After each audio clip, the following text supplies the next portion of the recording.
Ok, bon retour à tous. On va relancer donc avec la deuxième partie de notre présentation sur l'évaluation participative. Et nous avons eu déjà à voir qu'est-ce que l'évaluation participative. Nous avons vu les avantages de l'évaluation participative. Et maintenant, nous allons voir ensemble les étapes de l'évaluation participative. Mais avant d'entrer euh, réellement dans les étapes de l'évaluation participative, nous voulons dire deux ou trois choses avant vraiment d'entrer les étapes. Nous voulons dire que le temps que l'on passe à préparer, à planifier une évaluation participative n'est pas un temps perdu. C'est vraiment un temps qui permet ça aide à comprendre pourquoi on effectue, ça aide les gens, les deux parties, à s'entendre sur le pourquoi de l'évaluation participative, mais aussi à savoir comment on va s'y prendre, comment on va procéder à l'évaluation participative. Donc, euh, dans l'approche participative qu'on a vu, parfois les gens pensent que avoir une approche participative, c'est une perte de temps. Non, les approches participatives en général, que ce soit les différentes étapes que vous suivez avec la communauté pour pouvoir faire les choses de manière participative, ce n'est pas du temps perdu. Ça aide les gens à comprendre le pourquoi de chaque étape, mais ça aide à comprendre pourquoi on le fait, comment on va le faire. Et comme on l'a vu depuis le début, ça permet que vous ayez la même compréhension de l'évolution ou de la non-évolution de l'initiative qui est en train d'être mise en œuvre. Et à un moment du projet, les gens ne pensent pas qu'il faut évaluer pendant que d'autres pensent qu'il ne faut pas évaluer. Et certains pensent qu'il faut évaluer de telle manière pendant que d'autres disent qu'il faut évaluer de telle manière. Non. Les deux parties ou toutes les parties ont une vision commune de comment et de quand il faut évaluer l'initiative. Mais aussi, lorsqu'on commence une évaluation, lorsque dans une communauté, vous avez ciblé une partie de la communauté, la première réunion d'évaluation ou de planification de l'évaluation doit impliquer toutes les parties. Il ne faudrait pas que ce soit seulement les cibles. Si vous avez, par exemple, une initiative qui visait les femmes ou les jeunes ou les hommes dans un projet, dans un village, pardon, la première réunion des planifications ou des réalisations de l'évaluation doit impliquer toutes les parties prenantes, toutes les parties concernées, pardon. Et cette réunion peut inclure les bénéficiaires, d'autres membres de la communauté, des groupes extérieurs, mais aussi d'autres villages voisins qui pourraient être intéressés par la question qui va être traitée. Mais aussi, il faut noter que s'il y a beaucoup de gens qui s'intéressent à l'évaluation, on pourrait déléguer une partie des responsabilités à un petit groupe, une équipe communautaire. Par exemple, on a vu des initiatives lorsque nous travaillons, par exemple, dans euh, la planification des terres au Congo. euh, C'était pas possible de pouvoir faire l'évaluation avec toutes les communautés. Il y avait un groupe, ce que nous avions appelé, on n'appelait pas ça falsataire, on les appelait les planificateurs locaux qui avaient la responsabilité d'effectuer le travail d'évaluation. Et ces planificateurs locaux devaient maintenant rendre compte aux grands groupes dans des réunions élargies à tout le monde. Donc, c'est généralement comme ça. Donc, pour ce qui concerne maintenant les étapes, nous allons dire que première étape de l'évaluation, c'est premièrement réexaminer les objectifs et les activités. Donc, avant de s'engager pour dire on va commencer les initiatives, il faut déjà voir qu'est-ce que nous voulons faire, qu'est-ce que nous voulions faire, quels étaient les objectifs globaux, hein, ou quel était l'objectif global de l'initiative, quels étaient les objectifs spécifiques, quelles sont les activités qui ont été prévues pour chaque objectif que nous avions, donc réexaminer tout ça. Et ensuite, le groupe élargi décide des raisons de l'évaluation. La réunion permet une révision des objectifs à long terme, des objectifs à court terme, ainsi les activités choisies pour les objectifs. OK. Ensuite, deuxième étape, on procède au réexamen des raisons de l'évaluation. Pourquoi voulons-nous examiner? Est-ce que c'est pour savoir si nos efforts nous ont apporté quelque chose? Est-ce que c'est pour demander si les objectifs sont encore viables? Est-ce que c'est pour avoir une meilleure compréhension du travail qui est en train d'être... Bref, il faut savoir, deuxième étape, c'est de savoir quelles sont réellement les raisons de l'évaluation. Comme j'ai dit, pourquoi faisons l'évaluation, que voulons-nous savoir, ainsi de suite. Maintenant, lorsqu'on a fait cela, troisièmement, on doit définir les questions qui serviront à l'évaluation. Donc, on a premièrement revu les objectifs globaux et spécifiques et les activités. On a vu le pourquoi de l'objectif, de l'évaluation, pardon. Maintenant, on dit quelles sont les questions que nous allons utiliser pour pouvoir faire notre évaluation. C'est ça la troisième étape de l'évaluation participative. Et lorsqu'on a donc ces questions, l'animateur peut les écrire ou les dessiner sur une grande feuille de papier ou sur un tableau. Bref, ça doit être fait de manière à ce que tout le monde puisse le voir et puisse l'examiner. Si vous êtes dans une communauté qui est illettrée, qui ne comprend pas, qui ne peut pas lire et écrire, vous pouvez dessiner cela. C'est là, parfois, on dit les animateurs, les facilitateurs doivent avoir des capacités de caricature assez avancées.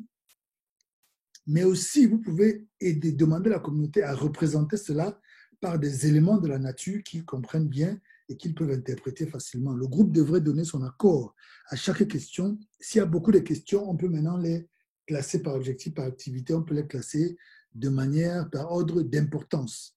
Quatrième étape, pardon, on procède à décider qui va faire l'évaluation.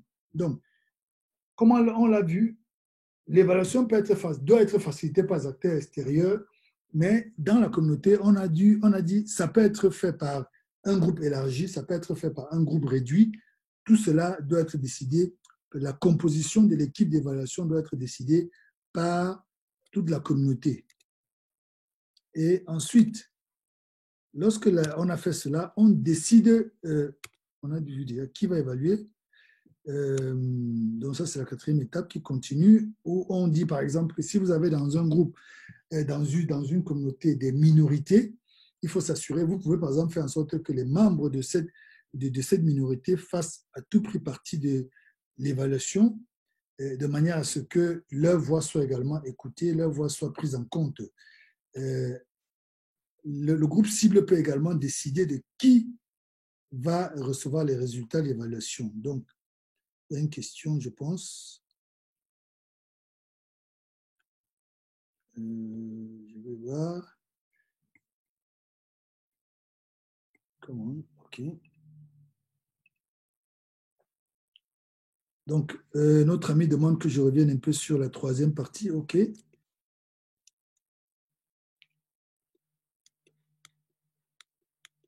Sur l'étape numéro 3. Donc, l'étape numéro 3 concerne la définition des questions de l'évaluation.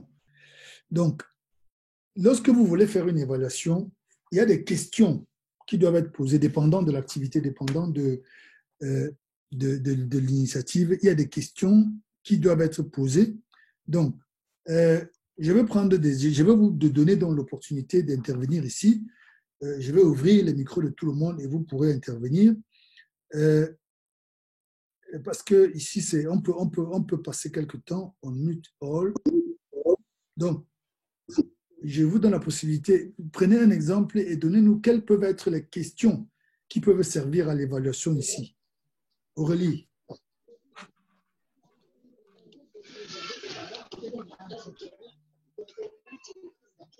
Aurélie, est-ce que tu peux prendre un exemple et nous proposer des questions qui peuvent servir à l'évaluation? Oui, mais pourquoi Panama? Ça pourrait être ailleurs, mais la proximité des États-Unis et les possibilités d'investissement là-bas sont très intéressantes. Bien sûr, je suppose que Louisa qui est avec toi, Martin. Je réfléchis.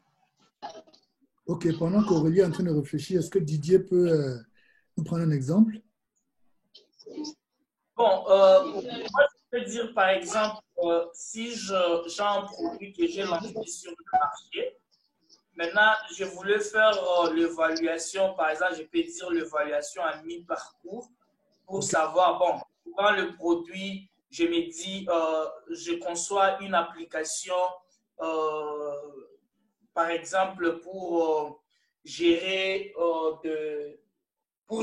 l'électricité à la maison, dans de maisons déjà, une application smartphone dans les téléphones qui peut gérer, par exemple, l'électricité, ça peut gérer la télévision même à distance, qui peut gérer la maison. C'est le produit que j'ai lancé. Maintenant, je veux faire l'évaluation chez le consommateur.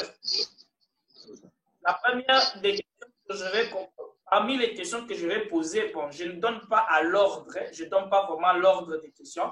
Je peux par exemple poser la question si le consommateur sont satisfaits du produit. Je vais poser la question de savoir quelles sont les difficultés qu'ils ont à manipuler. Et puis, troisième question, je peux dire qu'il donne des suggestions pour que nous puissions améliorer. Alors, ce sont juste ces trois questions qui sont venues en tête directement comme ça. Ok, super, vraiment, ça c'est très bien.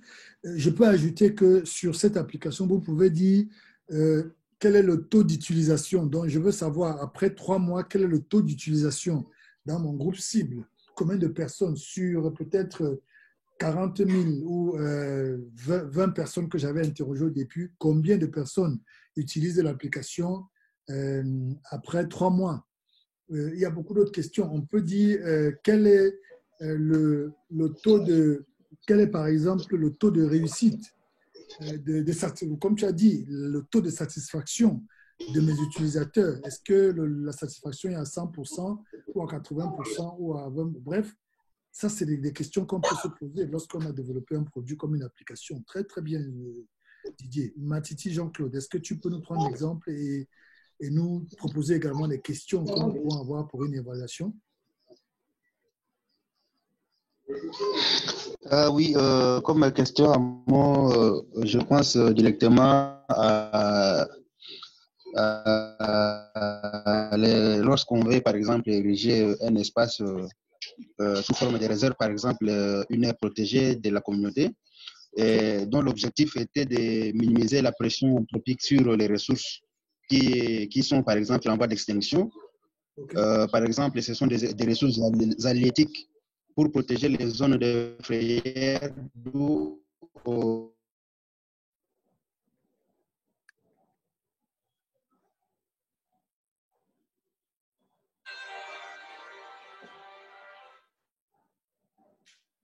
Ok, Jean-Claude, on t'a perdu un peu.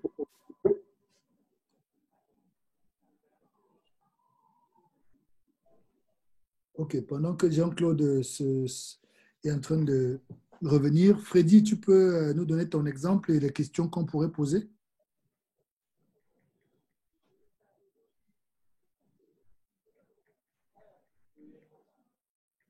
Ok, Freddy s'est fermé quand j'ai appelé son nom. Pourquoi tu te fermes? Il faut parler. Noble, tu peux nous donner un exemple? Je peux tenter. Je peux vous entendre réfléchir dans ces sens. Nous avions déjà lancé un service ou encore un produit que la population a utilisé au temps passé. Et actuellement, nous sommes sur le point de lancer un autre produit, mais cependant, bien avant de le lancer, nous voulions améliorer les produits pour que la population sache comment l'utiliser. Alors, dans ces cas, on peut poser la question pour savoir si les gens peuvent nous décrire les anomalies qu'ils ont y à trouver par rapport au premier produit pour que dans le deuxième produit, qu'il puisse y avoir des améliorations. Et je suis dans le bon, je pense? Oui, c'est bon, continue. Oui. Alors, demander si, quelles sont les anomalies que l'on a eu à trouver lors de la consommation du premier produit. Alors, ils vont devoir nous dresser toute une liste des anomalies qu'ils ont dû expérimenter chacun. Et sur base de ces éléments, on verra comment améliorer le deuxième produit qui devra paraître. Et en deuxième lieu, je pense que on peut essayer de parler par rapport en termes de coût, si le coût du produit, vu la situation actuelle du Covid, si le prix est abordable à tous. Oui, il faudrait que l'on voie dans quelle mesure rabattre les prix ou encore mettre à un prix pour que le produit soit accessible à toute la population et non pas à une classe particulière de personnes. Ok, ça c'est vraiment très bien, Noble, super. Je pense que par rapport à l'exemple que tu as pris au début, donc oui. Ce que je pourrais ajouter, c'est qu'il va falloir être plus précis dans ce que tu as dit, quelles sont les anomalies. Donc, si je prends un produit, par exemple, de consommation, oui. Si c'est, je peux prendre quel exemple? Je peux prendre juste du pain. Donc, on peut demander de manière précise, est-ce que la quantité de sel est suffisante? Est-ce que Ok. la grosseur, est-ce que les gens apprécient la grosseur? Est-ce qu'ils aimeraient que les pains soient plus gros, qu'ils aimeraient que les pains soient plus petits? Est-ce qu'ils aimeraient qu'on ait des pains longs ou des pains... Bref, pour que l'évaluation soit intéressante, il faut être le plus précis possible dans les éléments. D'ailleurs, une chose que je voulais noter, c'est que je vois que chacun de nous n'avons pas relevé, c'est que, en fait, ces questions devraient venir des communautés. Donc, votre question, la question principale devrait être comment, d'après vous, devrions-nous évaluer ce produit? Et maintenant, les communautés vont dire, pour évaluer ce produit, nous aimerions qu'on regarde, par ici, c'est le cas du pain, on regarde la quantité de sel, on regarde si le pain est croustillant ou pas, on regarde si le pain est long ou... Bref, c'est eux, dans une approche participative, c'est eux qui définiront ces critères-là. Et vous avez cité quelques exemples, mais ce que je voulais préciser, c'est que vous, en tant que facilitateur, vous devez les aider à être le plus précis possible. S'ils parlent de manière générale, vous devez leur dire oui. Quand vous dites satisfaction, vous voulez parler de quoi? Et maintenant, ils vont dire non, quand on parle de satisfaction, il s'agit du sel, il s'agit de la quantité d'huile, il s'agit de ceci. Je prends le cas d'une initiative de foresterie communautaire. Les gens peuvent dire on aimerait que la foresterie communautaire fasse diminuer la pauvreté dans notre village. Mais diminuer la pauvreté, c'est trop vague, c'est trop large. Vous devez leur dire, qu'est-ce qu'on va évaluer? Quand vous dites pauvreté, il s'agit de quoi? Est-ce que c'est l'accès à la santé? Est-ce que c'est le manque de points d'eau qui fait que... Qu'est-ce qui fait, quand vous dites aujourd'hui que vous êtes pauvre, qu'est-ce qui fait que vous êtes pauvre? Ça, c'est les questions d'évaluation que vous devez... pas les questions d'évaluation, pardon. Ça, c'est les questions que vous devez poser à la communauté, comme on a dit, vous en tant qu'animateur, en tant que facilitateur, vous posez ces questions pour aider la communauté à bien définir les questions d'évaluation. Parce que quand les questions d'évaluation ne sont pas précises, on ne peut pas avoir une bonne évaluation. Les questions d'évaluation doivent être le plus précis, le plus, comme on avait vu, le plus smart possible, spécifique, mesurable, atteignable et lié dans le temps, donc dans une durée bien précise. Oui. Donc, vous devez pouvoir les aider à le faire, ne pas rester dans la globalité. OK? Donc, ça, c'est vraiment très important. Oui. Aurélie, tu as pu réfléchir déjà?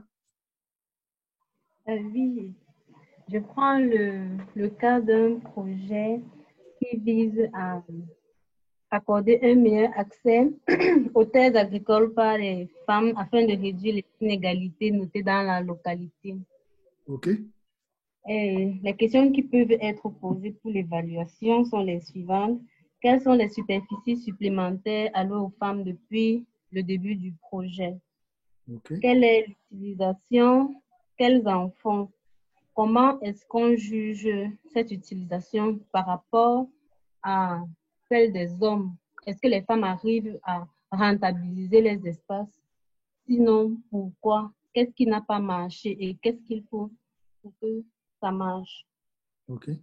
Super. Ça, c'est sûrement les questions que ces femmes vont apporter. Donc, elles vont proposer ces questions-là et vous allez les aider à les approfondir, en termes de superficie, en termes de terres, en fait, de valorisation de ces espaces, parce qu'il ne s'agit pas juste d'avoir ces espaces, mais il faut également les valoriser. Donc, c'est un peu ça. Hein. Merci, Freddy, d'avoir posé la question sur la troisième partie. Ces questions sont vraiment importantes. Il faut définir les questions qui vont servir d'évaluation. Parce que, comme on dit, si vous n'avez pas défini ces questions, plus tard, les gens peuvent poser toutes les questions, les gens peuvent revenir sur toutes les choses qui n'ont rien à voir même avec le projet. Et à la fin, on peut conclure que le projet n'a pas réussi, alors qu'au départ, en fait, ce sur quoi on est en train de se baser pour dire que le projet n'a pas réussi, ce n'était pas lié aux objectifs, ce n'était pas lié. C'est pour ça qu'aux étapes précédentes, on revoit les objectifs, on revoit les personnes qui vont vraiment intervenir dans l'évaluation, et maintenant on définit les questions. Donc la définition de ces questions font que plus tard, l'évaluation va bien se faire, on saura clairement si ça a réussi ou ça n'a pas réussi. Donc, quand on a fait ça, on passe maintenant à la quatrième partie. Comme je disais, merci beaucoup pour votre contribution. Je vais, avant de continuer, je vais refermer. Anyway, vous pouvez refermer vos micros. Donc, À la quatrième étape, on a décidé qui va faire l'évaluation, qu'on l'a vu, facilité par les acteurs extérieurs, c'est la responsabilité soit d'une équipe au sein de la communauté, soit de la communauté tout entière, dépendant de la taille et du thème sur lequel on est en train de travailler. Cinquième et quatrième, donc toujours dans la quatrième étape, on dit il faut toujours s'assurer que si dans la communauté, il y a des groupes minoritaires, que ces groupes font partie de l'équipe d'évaluation, que leurs voix ne sont pas négligées. Et à la cinquième étape, maintenant, on doit identifier les indicateurs directs et les indicateurs indirects. Donc, vous avez défini les questions. Je prends l'exemple que Aurélie nous a proposé tout à l'heure, qui est le fait que les femmes puissent avoir accès aux terres cultivables. Donc, un indicateur direct du changement, c'est la superficie des terres que les femmes ont, qui va augmenter. Mais un indicateur indirect peut être le fait que les femmes sont de plus en plus épanouies. Les femmes sont de plus en plus... on a les enfants qui vont de plus en plus à l'école. On a plus d'enfants qui vont à l'école. Ça, c'est un indicateur indirect. Parce que les femmes sont plus épanouies, elles ont plus accès aux terres, elles produisent plus. Maintenant, elles envoient plus leurs enfants longtemps à l'école. Donc, ça, c'est un indicateur indirect. Ce n'est pas un indicateur direct. Le fait que les superficies augmentent, les superficies qu'elles ont, c'est direct. Mais le fait que ces superficies peuvent permettre une meilleure production et maintenant, toute cette production permet que des enfants soient envoyés à l'école, ça, c'est un indicateur indirect. OK? On peut identifier, il est important d'identifier autant que faire se peut ces indicateurs indirects également, parce que ça permet vraiment de voir l'impact du projet de manière approfondie. Une description des indicateurs directs indiqués, nous avons d'abord ceci. Bon. Ensuite, il faut identifier, à la sixième partie, identifier les sources d'informations pour les questions qui serviront à l'évaluation. Donc, dans le cadre de l'exemple qu'on vient de prendre, les femmes qui participent au projet peuvent être la source, mais on peut également voir peut-être les autorités dans le village pourraient être des sources qui vont servir à l'évaluation. Donc, pour chaque question et indicateur, l'équipe d'évaluation détermine si l'information est disponible ou non et comment l'obtenir.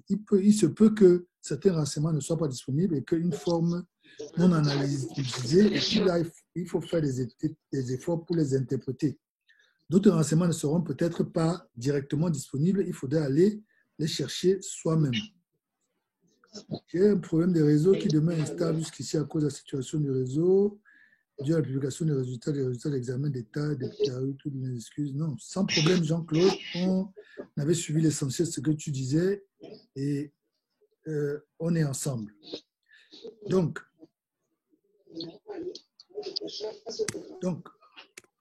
on dit également que septième étape maintenant, on définit les aptitudes et les main-d'œuvre requises pour l'obtention. Donc, lorsque vous avez réalisé que l'information, la source de l'information, quelque part,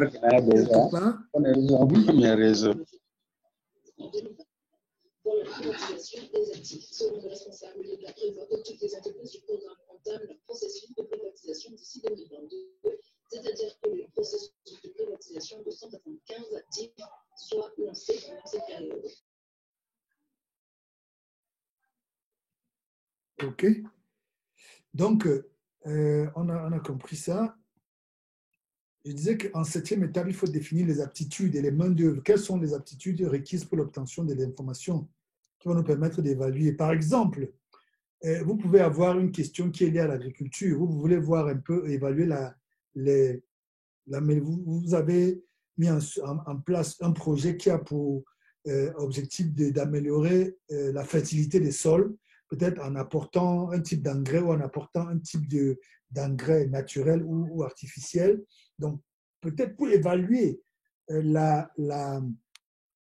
l'amélioration de cette fertilité, il va falloir peut-être faire appel à un ingénieur agronome, faire appel à des techniciens de géologie, des techniciens de géologie qui sont des personnes qui connaissent un peu comment on étudie les sols. Donc, peut-être ça demande seule leur expertise pour pouvoir faire le travail.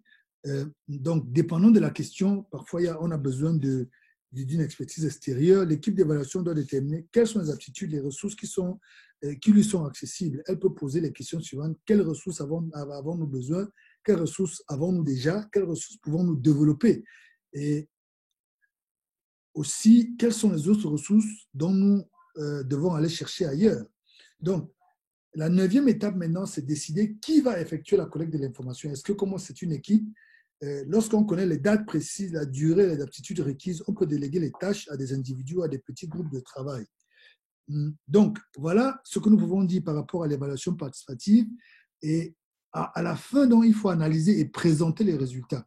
Les résultats peuvent être présentés de différentes manières et on peut le faire de manière comme un tableau, mais comme on va le voir, on peut présenter, par exemple, vous avez une forêt communautaire et une forêt communautaire, c'est une étendue de sol.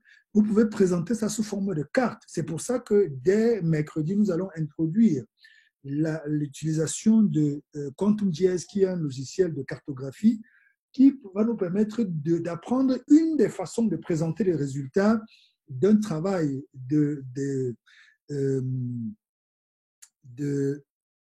d'approche où nous utilisons une approche participative avec une communauté. Donc, ça peut être présenté sous forme de rapport, comme l'image que nous avons sur ce diapositive, mais aussi sous forme de carte, comme ce que nous allons voir à partir de mercredi. On va voir comment on utilise QGIS pour présenter les résultats, pour présenter un travail qu'on a fait et comme on va le voir, toute information qui peut être représentée dans l'espace peut être représentée avec un logiciel de cartographie. Donc, et on va voir que d'autres informations même qui peuvent être associées à une information qui a une représentation sur le sol, dans l'espace, peut également être présentée. Je prends un exemple. Vous avez par exemple des arbres. La taille des arbres ne peut pas être présentée de manière, mais vous pouvez associer ça à la localisation de l'arbre. Donc, connaissant la localisation de l'arbre, il y a maintenant ce que nous appelons les données attributaires qui peuvent être associées à l'arbre et qui peuvent donc tout cela peut être présenté dans un logiciel de cartographie que nous allons voir la semaine prochaine, à partir de mercredi, pardon. Donc, oui, Freddy, oui, c'est super. On est vraiment en train d'évoluer et on va pouvoir le faire. Donc, les 2 chapitres qui vont suivre traitent de l'analyse et de la présentation des résultats. Et comme j'ai dit, on va voir comment on le fait de manière, dans une approche participative, mais aussi on va commencer à le voir comment on le présente en utilisant un logiciel de cartographie que nous appelons QuantumJS. Est-ce qu'il y a des questions jusqu'à ce moment avant que l'analyse de l'information, c'est ce que nous allons voir la semaine prochaine. L'analyse de l'information, on va voir qu'est-ce que l'analyse de l'information, les étapes de l'analyse de l'information. Nous allons voir ça la semaine prochaine. Donc, s'il y a des questions, je vais les prendre maintenant et on va arrêter cette partie pour conclure ce parcours 1 aujourd'hui. Et tout à l'heure, il est quelle heure là? Je crois 18h ou 18h30, je pense. Nous aurons la deuxième partie sur le parcours. Nous aurons le parcours 2 qui va commencer avec ceux qui suivent l'analyse des données avec Excel. Est-ce qu'il y a des questions à ce niveau?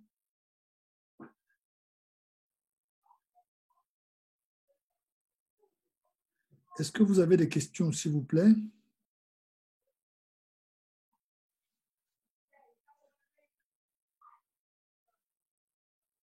Je vais ouvrir tous vos micros pour vous permettre d'intervenir. Si vous avez des préoccupations ou des contributions à faire, nous avons encore quelques minutes. 5 minutes. Il n'y a pas de questions, merci. Ok, Martine n'a pas de questions. Aurélie, tu n'as pas de questions? Des contributions, ça peut être une question, ça peut être une contribution.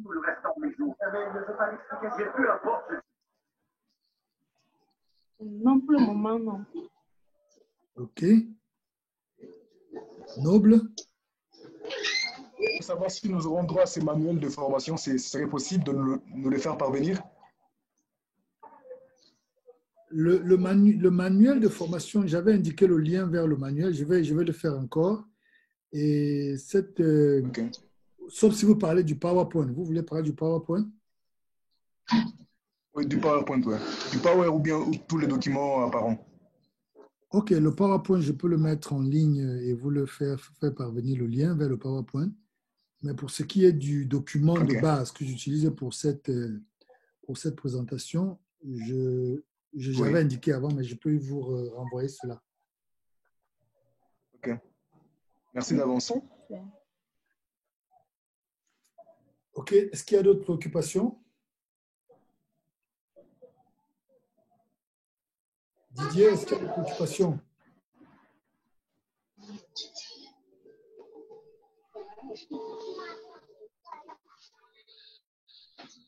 Non, il n'y en a pas. Tout est OK pour le moment. Ok, bon, s'il n'y a pas de préoccupation, je pense que tout est clair. On va donc arrêter comme ça pour cet après-midi. Je vais donc, comme exercice à faire pour cette partie, pour cette partie que nous venons de voir, vous avez eu à travailler sur qu'est-ce qu'une communauté. C'était le premier devoir. Qu'est-ce qu'une communauté? Qu'est-ce qu'un groupe cible? Et le deuxième exercice que j'avais donné, c'était vous devez pouvoir apprendre les apprenants de Multiple Invest comme votre groupe cible, comme votre communauté, et préparer un questionnaire que vous allez pouvoir leur adresser et utiliser un des outils qui existent en ligne pour préparer votre questionnaire et le poster sur notre site, soit sur WhatsApp ou bien vous envoyer par mail. Ça, c'est le troisième exercice maintenant que je vais donner après que nous ayons fait l'évaluation, c'est que vous voulez maintenant évaluer le parcours 1. Jusque-là, c'est une initiative que nous avons mis en œuvre. Vous voulez faire une évaluation participative avec les participants à cette initiative. Je voudrais que vous puissiez préparer, pas préparer un certain nombre, que vous puissiez contacter quelques personnes et discuter avec eux pour avoir quelques questions d'évaluation que vous allez maintenant nous communiquer. Donc, parce que comme on l'a vu, ce n'est pas vous, ce n'est pas les facilitateurs qui définissent les questions d'évaluation, mais c'est en discutant avec leur cible, avec leur communauté, qu'ils arrivent à arrêter les questions dedans. Vous devez arriver à poser la question aux gens. Si nous était demandé aujourd'hui d'évaluer le parcours 1 jusque-là, Aurélie, Matiti, Noble, Freddy, Didier, Serge, quelles seraient les questions que vous penseriez que nous devions poser? Vous leur envoyez cette question et eux, ils vont maintenant vous dire, je pense qu'il faut poser telle question, je pense qu'il faut poser cette question, je pense qu'il faut poser cette question, et vous récupérez dans toutes ces questions et vous nous les balancez. OK? OK. Voilà l'exercice que je vous laisse pour cette partie. Et comme je l'ai dit, c'est vraiment important de s'exercer parce que quand vous n'exercez pas, vous n'allez pas pouvoir avancer dans l'apprentissage. C'est vraiment important de vous assurer que quand un devoir est fait, vous faites l'effort de pouvoir participer. Donc, merci beaucoup pour votre participation. Pour ceux qui, parmi vous, participent au parcours 2, nous vous donnons rendez-vous tout à l'heure. Et pour ceux qui ne participent pas au parcours 2, nous vous donnons rendez-vous mercredi à la même heure pour commencer avec... vous posez la question à tous ces participants, ceux qui sont en train de suivre le parcours 1. Aurélie, Jean-Claude, Noble, Freddy, Didier et Serge. Donc, voilà votre communauté. C'est ceux-ci qui sont en train de suivre le parcours 1. Ce n'est pas tous ceux qui sont sur la plateforme ne suivent pas le parcours 1. Donc, ciblez, votre groupe cible, c'est Aurélie, Jean-Claude, Noble, Freddy, Didier et Serge. Voilà votre groupe cible. OK? Donc, merci beaucoup. On se dit à tout à l'heure pour ceux qui vont suivre la prochaine partie. Et merci à vous pour votre attention. Vous pouvez ouvrir votre micro et dire au revoir. Au revoir.